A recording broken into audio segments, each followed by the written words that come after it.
धनतेरस पर भूलकर भी ना खरीदें यह चीज़, वरना हो जाएंगे कंगाल।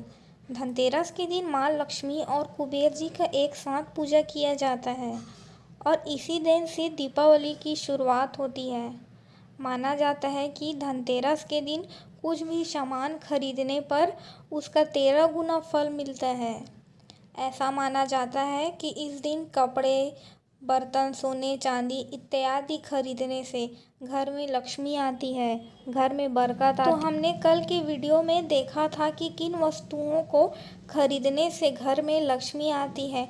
आज हम देखेंगे कि किस वस्तु को खरीदने से घर से लक्ष्मी चली जाती है। वैसे तो धनतेरस इस बार 10 नवंबर को पड़ रहा है और दीपावली 12 नवंबर को। धनतेरस के दिन शुभ कार्य करने के लिए, शुभ चीज़ों को खरीदने के लिए मुहूर्त है दोपहर 2:35 से शाम 6:30 तक। इस मुहूर्त से आप कुछ भी चीज़ों को खरीदेंगे तो उससे आपको अच्छा फल मिलेगा। तो आइए अब हम जानते हैं कि ऐसी कौन सी वस्तु को खरीदने से घर में दरिद्रता आती है, लक्ष्मी चली जाती है और घर में पैसा टिकता नहीं। तो इस चीज़ों को हम विस्तार से जानेंगे। नंबर 1 पर है धारदार वस्तु।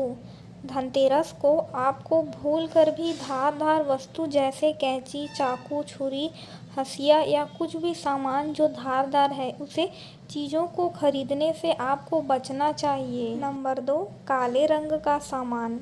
धनतेरस के दिन हमें काले रंग का सामान घर पर नहीं लानी चाहिए, जैसे काले रंग का कपड़ा, काले रंग का बर्तन या काले रंग के कुछ भी चीज़ों को, क्योंकि काले रंग हिंदू धर्म में अशुभता का प्रतीक माना जाता है। इसलिए काले रंग का सामान धनतेरस पर खरीदने पर मनाही है। तीसरा, लोहे का सामान।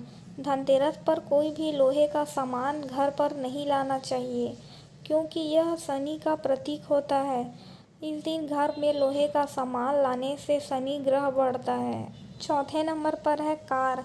वैसे तो धनतेरस के दिन गाड़ी मोटर खरीदा जाता है, परंतु धनतेरस के दिन कार नहीं खरीदनी चाहिए, क्योंकि कार बहुत सारी धातुओं को मिलकर बनी होती है। अगर आप कार धनतेरस के दिन ही खरीदना चाहते हैं तो इसके लिए आप पैसे पहले से ही दे कर रखें। नंबर 5, स्टील का सामान। वैसे तो धनतेरस के दिन बर्तन खरीदना शुभ माना जाता है, परंतु इस दिन स्टील के सामान नहीं खरीदना चाहिए, क्योंकि इससे दरिद्रता आती है। आपको धनतेरस के दिन पीतल या कांसे से बनी सामान खरीदना चाहिए। छठवें नंबर पर देखेंगे, उधार नहीं देना चाहिए। आपको यह भी जानकारी दे दूं कि अगर आप बिजनेसमैन हैं या आप कोई दुकान चलाते हैं तो इस दिन आपको उधार नहीं देना चाहिए। इस दिन आपको अपने घर के पैसे किसी को उधार के रूप में या ब्याज के रूप में बिल्कुल भी नहीं देनी चाहिए, क्योंकि इस दिन लक्ष्मी के आने का दिन रहता है। तो ऐसे में आप अपने घर से उधार किसी को भी ना दें। 7वें नंबर पर कांच का सामान। धनतेरस के दिन आपको भूलकर भी कांच का सामान नहीं खरीदना चाहिए, जैसे कांच के बर्तन, कांच के खिलौने, कांच का गमला या कांच की बनी कोई भी वस्तु। नंबर 8, प्लास्टिक का सामान। धनतेरस पर हमें कोई भी प्लास्टिक का सामान, प्लास्टिक का बर्तन, प्लास्टिक की कुछ भी चीज़ें नहीं खरीद कर घर पर लानी चाहिए। वैसे मैं आपको बता दूं कि धनतेरस पर आपको सिर्फ पीतल का, कांसे का, तांबा, सोना या चांदी इन्हीं वस्तुओं को खरीदना चाहिए। इसको छोड़कर आपको कोई भी स्टील, लोहा, प्लास्टिक का कोई भी वस्तु खरीद कर नहीं लाना चाहिए। 9वें नंबर पर है तेल या घृत। वैसे तो धनतेरस के दिन हम 13 दिया जलाने का नियम रखते हैं, परंतु क्या आपको यह पता है कि इस दिए के लिए जो तेल या घृत का हम इस्तेमाल करते हैं, इसको आपको धनतेरस के दिन खरीद कर नहीं लाना चाहिए। इसको आपको धनतेरस के एक दिन पहले या पहले से लिया हुआ तेल ही इस्तेमाल करना चाहिए।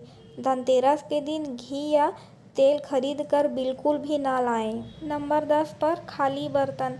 वैसे तो धनतेरस के दिन बर्तन खरीद कर लाया जाता है, क्योंकि जब समुद्र मंथन हुआ था तो माँ लक्ष्मी पीतल से बने एक घड़े के अंदर में सोना रखा हुआ था, वह घड़ा लेकर वो प्रकट हुई थी।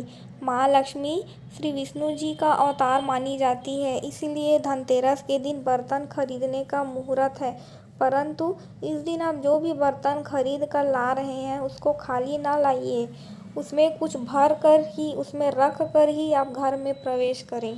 अब यह तो हुई उन वस्तुओं की बात जिसको हमें घर में नहीं लाना चाहिए, और हम कल के वीडियो में देख चुके हैं कि हमें क्या क्या चीज़ों को घर पर लाना चाहिए।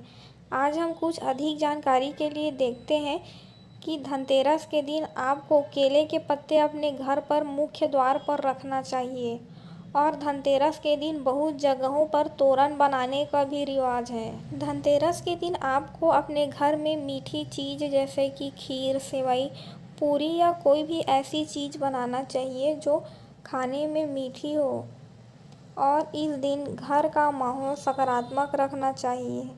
आपको किसी की भी बुराई नहीं करनी चाहिए, ना ही घर में कलेश का माहौल रखना चाहिए, क्योंकि इससे ऊर्जा प्रभावित होती है और इससे घर में लक्ष्मी नहीं आती।